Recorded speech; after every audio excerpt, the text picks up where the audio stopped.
Piccadilly Circus and St James's Square are both very particular places in London. They sit in close proximity, but are of an opposite character, one boisterous, the other tranquil. The design of these two complex urban projects illustrate an architectural response to the idea of difference, the reading of a place.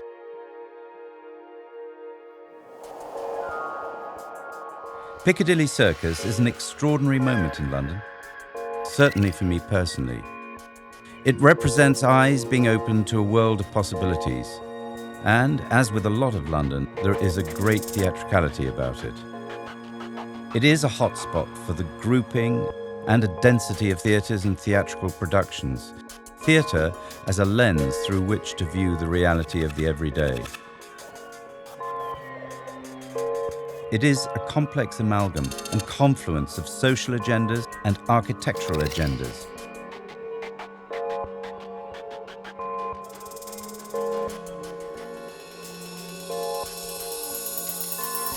One Eagle Place comprises half an urban block that faces Piccadilly.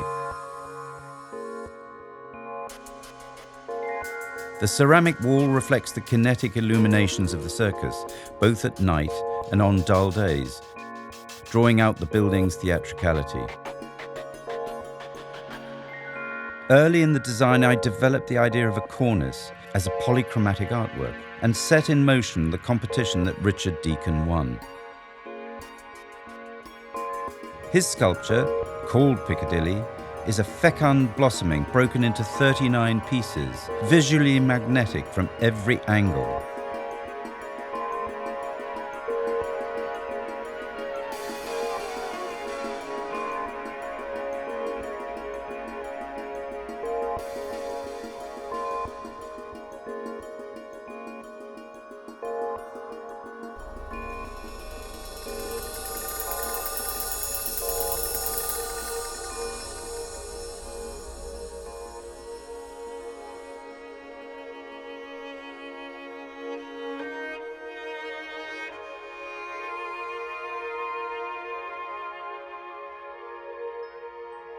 Eagle Place is an entirely new building, yet incorporates two pre-existing sections of facade of the four that make up its curtilage, creating an urban collage that responds to the setting of the three street elevations, Piccadilly, Jermyn Street and Eagle Place.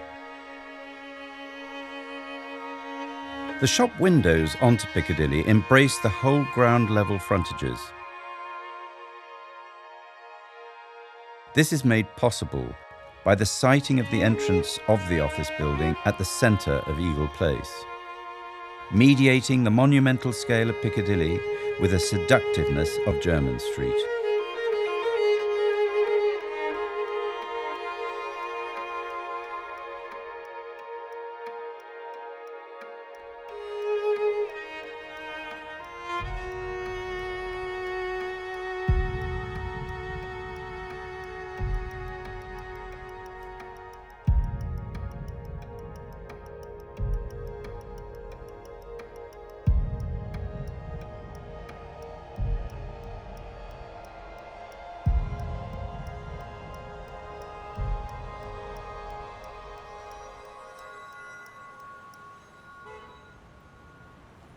The first floor windows facing onto Piccadilly are like the boxes of a theatre, drawing you closer to the street.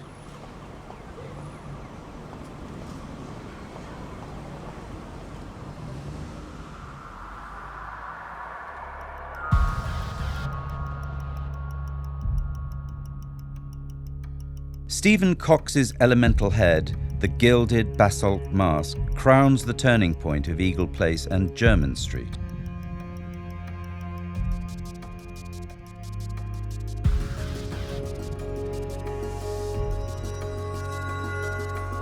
Jermyn Street is wonderfully conspiratorial. We have stepped into a different realm. The shops are much more personal in scale than the larger and more anonymous ones of Piccadilly. The thresholds to the shops and the connections to arcades give a sense of its rich history of posturing and fashion.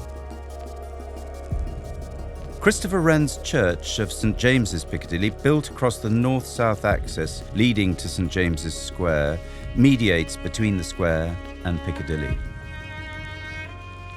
The second of our recently completed projects is the combined numbers 7 and 8 St James's Square.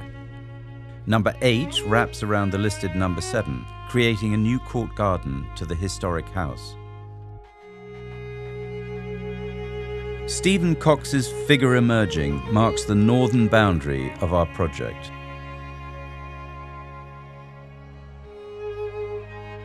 In use and fabric, these two buildings have continuously metamorphosed over the last 350 years from the original townhouses that made up 3 sides of the square.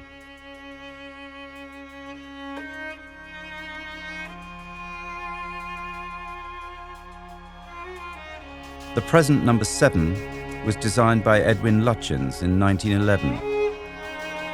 It was from the Mews building in Apple Tree Yard that he laid out his plans for New Delhi.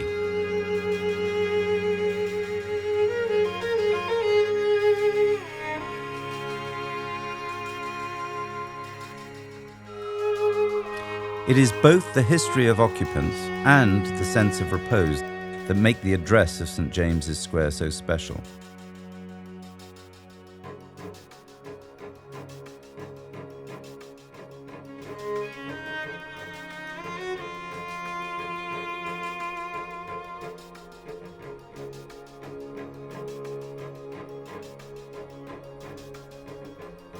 The building has a graceful grandeur surrounded by the echo of clubs and libraries. At one point in the 19th century, number 8 St James's Square became the London showroom of Wedgwood. And this was very much in my mind when thinking about what the character for a reception space to an office in this particular place in London should be.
The essence of these designs lies in the response to context. How do you make a building as part of a block in one of the overactive spaces of London, like Piccadilly Circus on the one hand, and then create an architecture to respond to the repose of a square like St James's on the other, with their very different histories of use? The answer is a responsiveness, materially, haptically, in the scaling and crafting that together celebrate an architecture for a specific place and time.